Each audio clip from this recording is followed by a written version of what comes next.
My father and mother, they were married in 1968. Shortly after their marriage, my father had to join the South Vietnamese Army. And he served in the South Vietnamese Army, eventually rising to the rank of captain. And he served and fought in the war until the last few days of the war in 1975. My parents lost a son and a daughter during the war. In fact, in the last year of the war. And so it's still painful for them, obviously.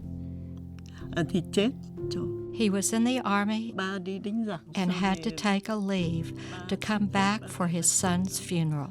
Thì cái người mà thế ba là đại His replacement officer and 20 or 30 soldiers died in the next battle. mấy chục người binh lính.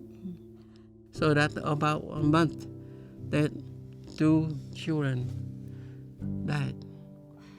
By that stage, for people like my dad, it was a clear sign that if you want to leave Vietnam, you need to leave now.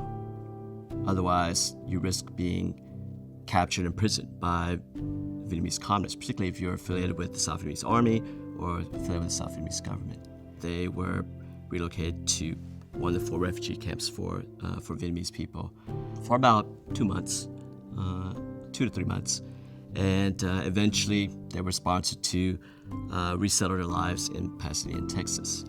The Long family and the Martin family, who helped my parents, provide assistance in regards to learning how to drive a car, to provide them with basic meals and clothing, and of course helping my parents find a job.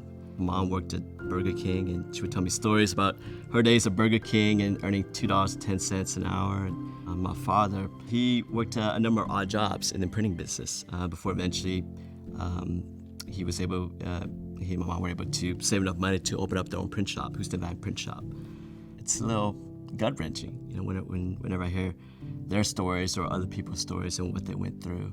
Nó sinh con nó cũng phải đi làm Burger King. I was working 2 jobs, at Burger King and at a print shop. I was motivated and very strong.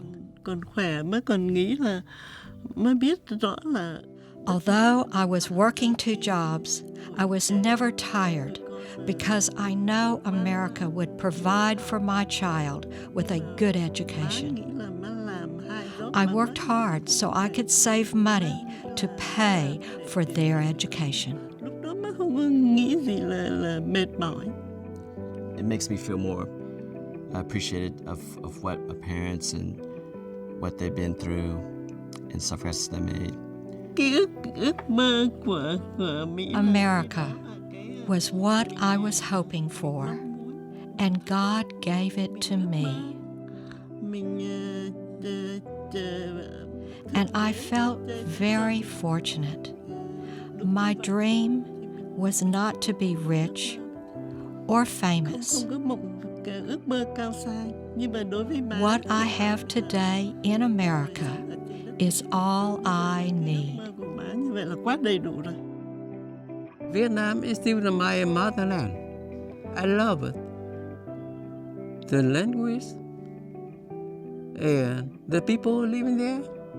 I hope and I pray for my people someday be better, be better living. And I still loving my country and my people. They're survivors. They have made it this far, and as a result, they have accomplished something that was unimagined. Because I'm sure they can't really imagine what their lives were going to be in the United States as they were fleeing from Vietnam. And so it's quite amazing in regards to how they made it here.